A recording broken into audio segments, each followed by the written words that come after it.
Ini akan mengajak Anda ke kawasan lingkar kutub utara Finlandia, Lapland.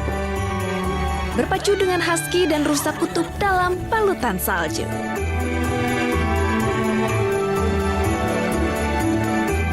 Sebuah perjalanan impian di negeri mimpi. Selamat datang di Preikestolen.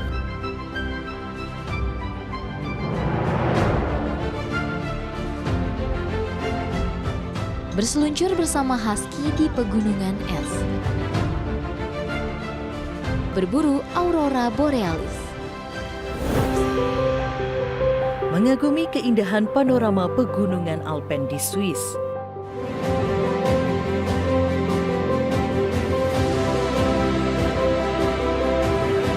Merasakan salju abadi di Gunung Titlis yang memukau. Kali ini saya akan mengajak Anda untuk berwisata ke pegunungan es di Swiss. Swiss, negara di dataran Eropa yang sebagian besar wilayahnya terdiri dari pegunungan Alpen. Salah satu magnet wisatanya adalah gunung yang memiliki salju abadi. Sekarang saya akan menuju ke Schilthorn Peace Gloria. Katanya sih dulunya itu adalah tempat syuting dari James Bond. Perlahan bukit berwarna hijau berganti menjadi hamparan salju yang memukau. Schilthorn Peace Gloria adalah sebuah restoran yang dapat berputar 360 derajat dan terletak di puncak Gunung Schilthorn di ketinggian 2.970 meter di atas permukaan laut. Restoran ini dibangun pada 1969 yang mulanya difungsikan sebagai tempat syuting film James Bond berjudul On Her Majesty's Secret Service. Di dalam film, restoran ini menjadi markas bagi musuh Bond yaitu Blofeld. Di sini, travelers akan disuguhkan dengan panorama jajaran puncak-puncak pegunungan Alpen nan megah yang tertutup putihnya salju. Setelah puas berkeliling di Peace Gloria, saya akan mencoba satu lagi nih, lokasi yang menjadi keunggulan di sini yaitu Trilworth Deeper. Anda akan merasakan berjalan di jembatan baja sepanjang 200 meter yang berada di ketinggian 2.900 mdpl. Mereka juga menyediakan jalur yang cukup ekstrim, yakni berjalan hanya dengan satu tali. Oke, nah sekarang saya lagi coba untuk Trilworth, tapi Trilworth-nya jalannya kayak gini, pakai satu tali aja. Dan ini tinggi banget, menyeramkan. Oke, dia goyang-goyang. Dia goyang-goyang. Almost.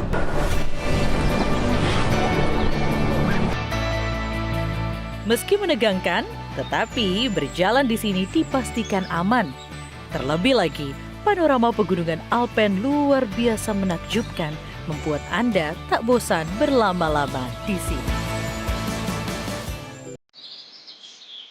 Berada di Engelberg tak lengkap rasanya jika tak mengunjungi Gunung Titlis.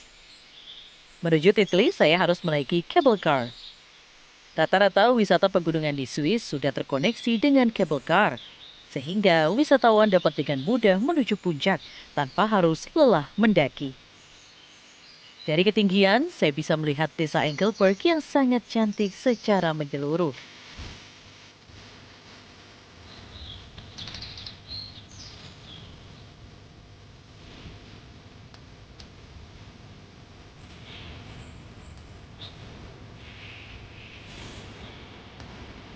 Menuju puncak Titlis, saya harus berganti cable car.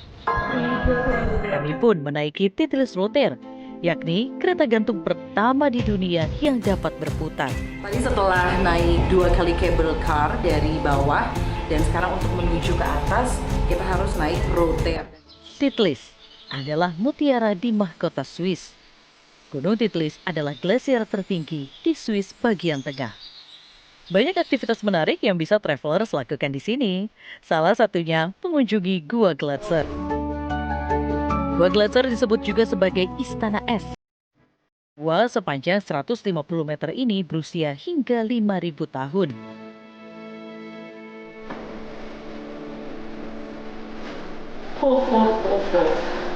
Where is my crown? Nah, di dalam Glacier Cave di Titlis ini mereka menyediakan tempat duduk seperti ini. Ini kita kayak seperti lagi di kerajaan-kerajaan ya. Jadi saya queen of Titlis. Jadi orang-orang bisa foto di sini. Fabian menyebut suhu di sini selalu dipertahankan di suhu -2 derajat Celcius apapun musimnya. Aktivitas lain yang tak kalah seru adalah menaiki kursi gantung Ice Flyer.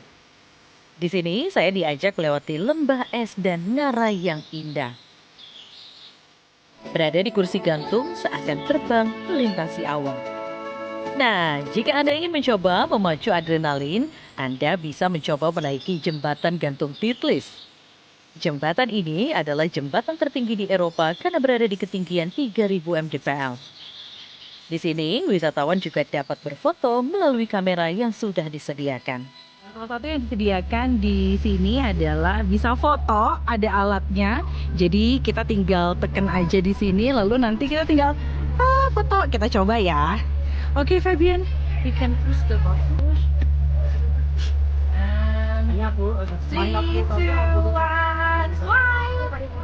Foto tersebut dapat dicetak di booth yang sudah disiapkan. Jadi tadi setelah kita foto di atas itu, kita harus mengingat nomor yang tercatat di situ, dan tadi nomor kita adalah 71 and 72. Oke, jadi setelah kita tahu nomornya, kita akan langsung sebutkan ke yang jaga di sini, kemudian nanti kita akan dapat fotonya. Oke, 71. 71, a big or small size? The Big one. The big one I think is good. Fine. Foto yang dicetak dapat menjadi kenang-kenangan yang bisa Anda bawa pulang.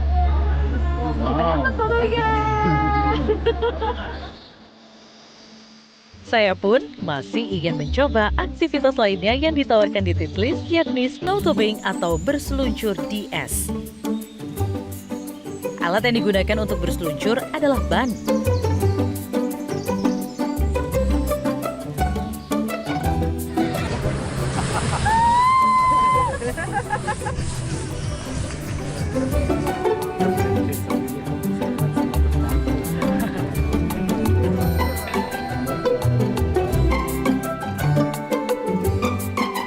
Tak mau menunggu lama, saya langsung mencoba berseluncur. How to dan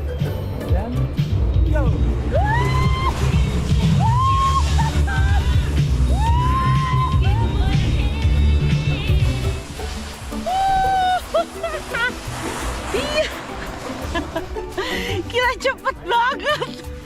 Tapi semua ini seru sih. Jadi ada dua pilihan, naik ban sama satu lagi tuh kayak apa ya, yang didudukin juga gitu sama. Cuman ini cepet banget tapi seru banget. Mau lagi kali ya.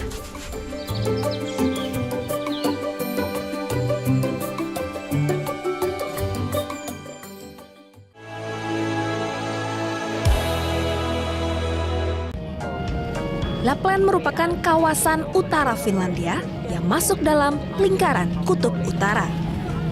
Tak ayal, hampir sepanjang tahun, Lapland diselimuti salju yang lebih tebal dibandingkan daerah Finlandia lainnya.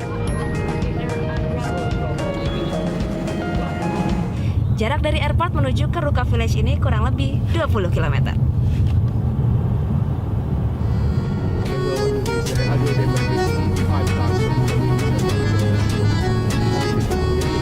Mengeksplorasi Lapland, saya mulai dengan hal yang paling mendasar bagi orang Finlandia.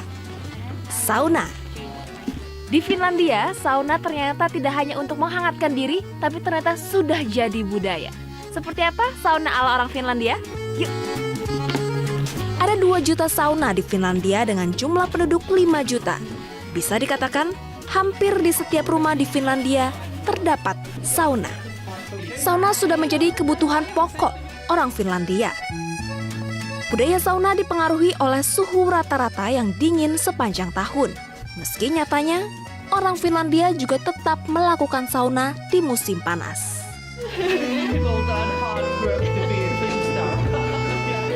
Pertama-tama saya mencoba smoke sauna. Jenis sauna yang dipercaya sudah dilakukan oleh nenek moyang Finlandia. Smoke sauna memanfaatkan hawa panas sisa pembakaran kayu. Siram batu-batu panas di atas tungku dengan air untuk menghasilkan uap panas. Temperatur ideal untuk melakukan sauna ialah 80 sampai 110 derajat Celcius. Puas mencoba smoke sauna, saatnya mencoba jenis sauna lainnya, ice sauna.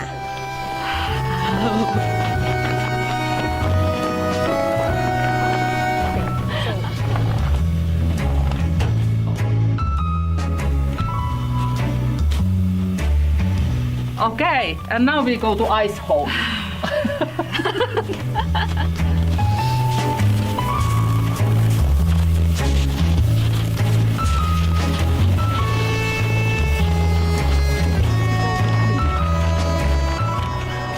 Sekarang aja saya sudah kedinginan sekali. Lalu bagaimana rasanya saat berada di dalam? Mari kita coba. So now it's my turn. Yes, it's your turn.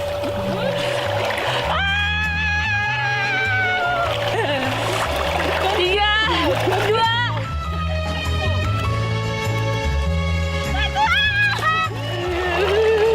dingin banget.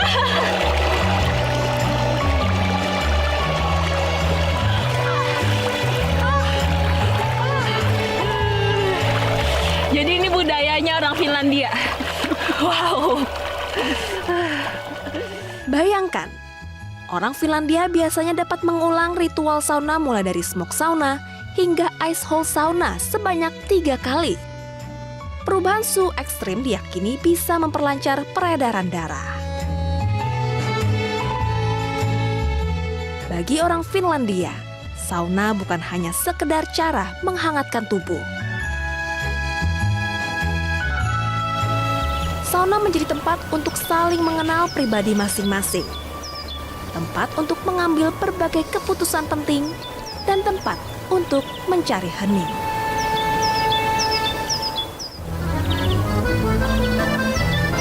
Aktivitas lainnya yang harus dicoba wisatawan saat berkunjung ke Lapland, Finlandia, bermain bersama reindeer atau rusa kutub. Salah satu binatang khas yang ada di Lapland, Finlandia ialah rusa. Di sini kita bisa melihat banyak sekali rusa. Salah satunya di peternakan yang satu ini. Rusa. Halo. Yes, you can touch him. What's his name? Simo.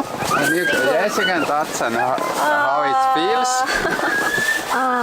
Reindeer memiliki lapisan lemak tubuh dan bulu yang tebal, sehingga dapat melindungi mereka dari suhu ekstrim seperti di kutub. And they like cold, not warm. So we can get close to him. It's okay. Yes, it's okay. He's used to the people. Että tästä tietenkin voisi Wisatawan pun dapat merasakan pengalaman menggunakan kereta luncur yang ditarik hewan bertanduk ini. Reindeer ini mengajak saya untuk mengelilingi hutan selama 10 menit. Sebuah pengalaman singkat yang tak terlupakan yang hanya bisa didapatkan di negeri Kutub Utara.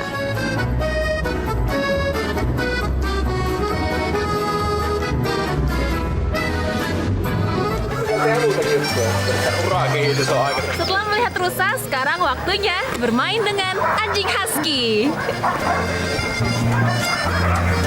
Husky merupakan jenis anjing yang senang hidup di daerah beriklim dingin karena memiliki bulu yang sangat tebal. Meski rupanya mirip serigala, husky sangat ramah terhadap manusia. Selain bermain dengan anjing husky, wisatawan juga bisa merasakan pengalaman meluncur bersama husky. Cara menunggangi husky ini memang lebih rumit dibandingkan menunggangi rusa.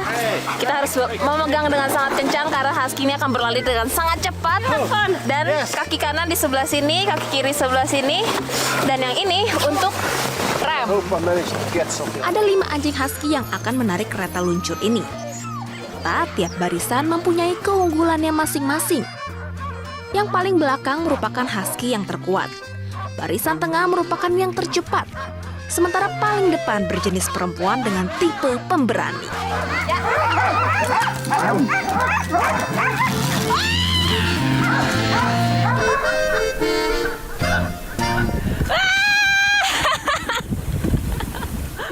kereta luncur bersama husky cukup menantang adrenalin.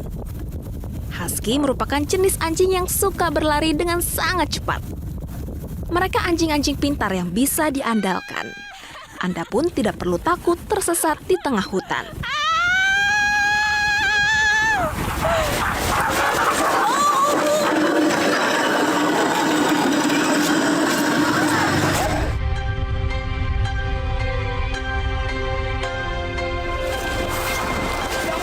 Berwisata ke Kutub Utara tak lengkap rasanya jika belum melihat secara langsung Aurora Borealis.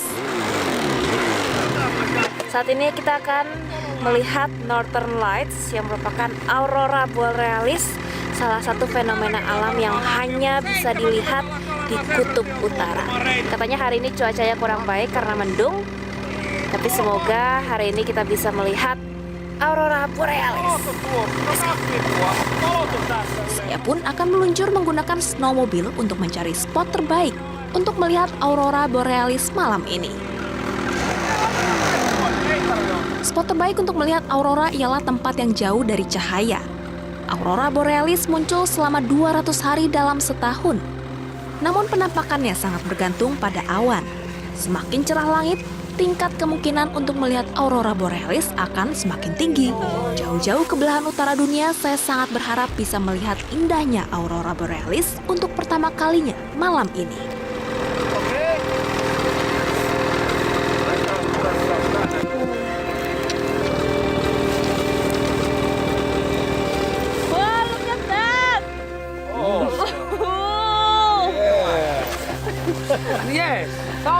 It's almost there. Ini pertama kalinya saya melihat Aurora Borealis dan bagus sekali. Aurora Borealis merupakan fenomena alam berupa cahaya berwarna-warni yang hanya bisa dinikmati di Kutub Utara.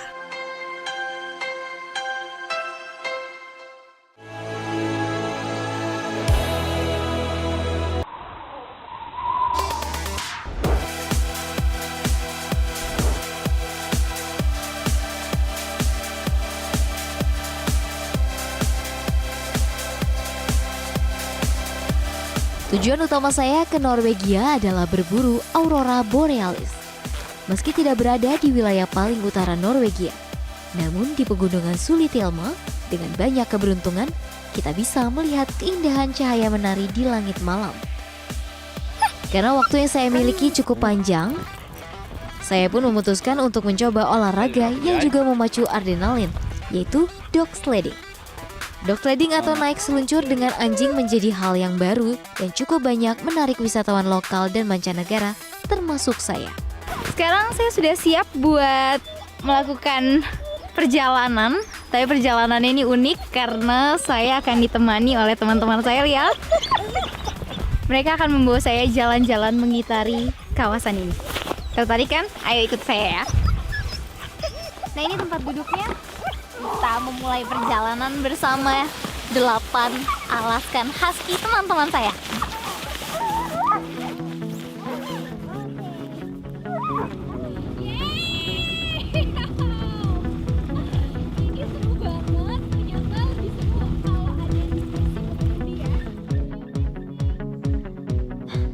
Abis ini ada turunan, hati-hati.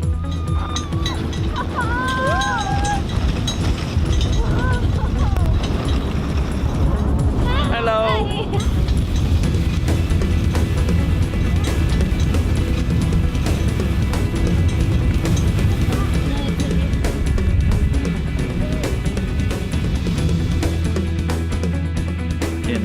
From August to March, I train them about 1,000 hours.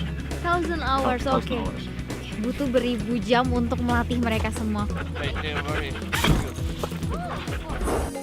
Belum lengkap rasanya berada di kota baru dengan segala macam perbedaannya dengan Indonesia, bila belum mencicipi masakan khas wilayah tersebut. Setelah puas bermain, sekarang saatnya mengisi perut kita dan saya akan makan di tempat yang unik. Bisa dilihat, ini tempat makannya. Mereka biasa menyebut ini seperti tenda dan bisa memuat 15 orang. Kita akan makan reindeer. Seperti apa ya? Oh, hey guys. Hai. Hey, hey. Hey. Ini reindeernya yang udah dimasak sama chef. Kita lihat. Oke, ada daging rusanya, kemudian ada bawang bombay untuk membuat kita lebih hangat. Ada kayu bakar di sini. Dan tenang aja, ini nggak akan asap yang ngumpul di sini karena kalau kita lihat ke bagian atas, ini ada celung asapnya. Menarik banget. Di sini kita bisa makan ramai-ramai setelah menghabiskan waktu di luar sana.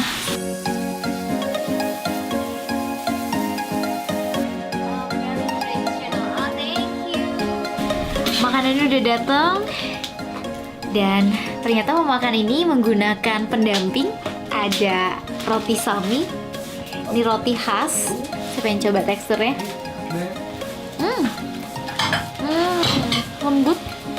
Lembut banget.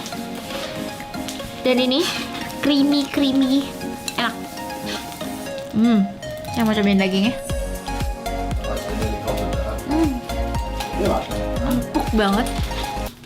Padahal masaknya nggak terlalu lama dan bumbunya sederhana banget.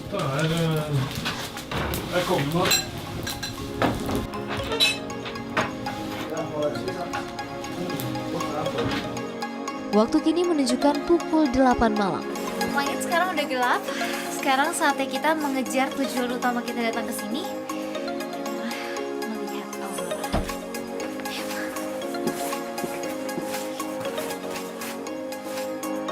Setelah berjalan sekitar 15 menit, saya pun tiba di puncak bukit. Cuaca cerah, sinar bulan yang tak begitu terang menjadi pertanda baik bagi saya. Dari titik ini dengan mata telanjang, saya melihat cahaya menari berwarna hijau yang sebelumnya hanya dapat saya lihat dari foto atau video. Keberuntungan memang tengah berpihak pada saya. Bulan April adalah saat terakhir kawasan Norwegia dapat melihat fenomena alam ini. Saya datang di penghujung aurora dapat terlihat. Sungguh pengalaman tak terlupakan dan penutup manis perjalanan saya di Norwegia. Metro TV. Jelajahi cara baru mendapatkan informasi. Download Metro TV Extend sekarang.